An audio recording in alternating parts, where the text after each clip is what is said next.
নমস্কার বন্ধুরা, আমি শ্রাবণী। আমি চলে এসেছি আরও একটি রেসিপি নিয়ে। চলো রেসিপিটি তাহলে একবার দেখে নিই। আজকের রেসিপি শীষ পালংয়ের তরকারি। শীতকালের এই সুন্দর রেসিপিটি খিচুড়ি বা অন্যান্য সব কিছুর সাথেই খাওয়া যায়। আমি আজকের এই রান্নাটা অল্প মশলায় বানাবো। যারা অল্প মশলা খেতে পছন্দ করো তাদের ভালো লাগবে। এর স্বাদও কিন্তু অসাধারণ হয়। আজকের এই রেসিপিটি বানানোর জন্য আমি শীষ পালং নিয়েছি। শীষ পালংকে ডাঁটা ও পাতা আলাদা করে নিয়ে তারপরে কাটতে হবে। পালং শাকের ডাঁটা ও পাতা আলাদা করে কেটে নিয়ে খুব ভালো করে ধুয়ে নিয়েছি। শীষ পালংয়ের রান্নায় দেওয়ার জন্য বড় বড় টুকরো করে কুমড়ো, আলু, শিম ও বেগুন কেটে নিয়েছি। কড়াইয়ের মধ্যে প্রথমে সর্ষের তেল দিয়ে নিলাম। তেলটা গরম হয়ে গেছে।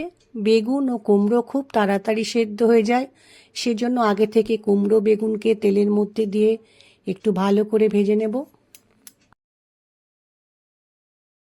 সমস্ত সবজির সাথে একসাথে কুমড়ো বেগুন দিলে সেটা গলে যাবে, তখন খেতে ভালো লাগবে না। সেজন্য কুমড়ো ও বেগুন ভাজা হয়ে গেলে সেটাকে তুলে আলাদা করে আমি একটা সাইডে রেখে দেব। কড়াইয়ের মধ্যে আবার একটু সর্ষের তেল দিয়েছি। তেলটা গরম হয়ে গেছে। কয়েকটা বড়ি তেলের মধ্যে দিয়ে একটু ভালো করে ভেজে নিয়ে বড়িটা আবার আলাদা করে তুলে রেখে দেব। বড়ি ভাজা তেলের মধ্যেই 5 ফোড়ন দিলাম, একটা শুকনো লঙ্কা ফোড়নে দিলাম। লঙ্কাটা খুব ভালো করে একটু ভেজে নিলাম। তেজপাতা ফোড়নে দিয়ে দিলাম। এবার কেটে রাখা আলু ও শিম তেলের মধ্যে দিয়ে একটু সময় ভালো করে ভাজতে হবে।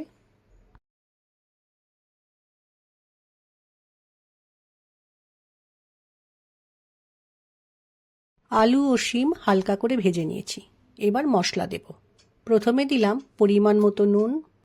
এবার দিলাম হলুদ গুঁড়ো। দিয়ে দিলাম অল্প পরিমাণে জিরে গুঁড়ো।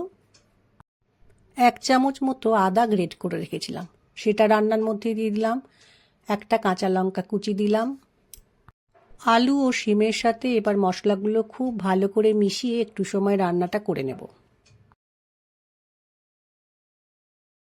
কেটে রাখা শীষ পালং এবার কড়াইয়ের মধ্যে দিয়ে খুব ভালো করে সবজির সাথে মিশিয়ে নিয়ে একটু সময় আমি রান্নাটা করে নেব।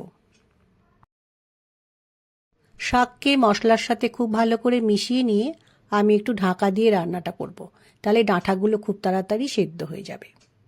কড়াইয়ের ওপর থেকে ঢাকাটা সরিয়ে নিয়েছি। কতটা জল বেরিয়েছে শীষ পালং থেকে, এই জলেই কিন্তু রান্নাটা হবে, আমি আর জল দেব না। কেটে রাখা কুমড়ো ও বেগুন শাকের মধ্যে দিয়ে খুব ভালো করে মিশিয়ে নেব। কুমড়ো ও বেগুন মিশিয়ে নেওয়ার পর আবারও একবার ঢাকা দিয়ে রান্নাটা করব, যাতে সবজিগুলো তাড়াতাড়ি সেদ্ধ হয়ে যায়। রান্নার ওপর থেকে ঢাকাটা সরিয়ে নিয়ে দেখলাম সবজি সেদ্ধ হয়ে গেছে। এবার চিনি দিলাম ও ভেজে রাখা বড়িগুলো দিয়ে খুব ভালো করে তরকারির মধ্যে মিশিয়ে নিতে হবে। বড়ি দেওয়ার পর লো ফ্লেমে কিছুটা সময় রান্নাটা করব, যাতে বড়ির স্বাদটা রান্নার মধ্যে আসে। রান্নাটা আমার হয়ে গেছে। তরকারিটা দেখতে কত সুন্দর হয়েছে। এরকম একটা তরকারি গরম গরম ভাত বা খিচুড়ির সাথে খেতে কিন্তু ভালো লাগে।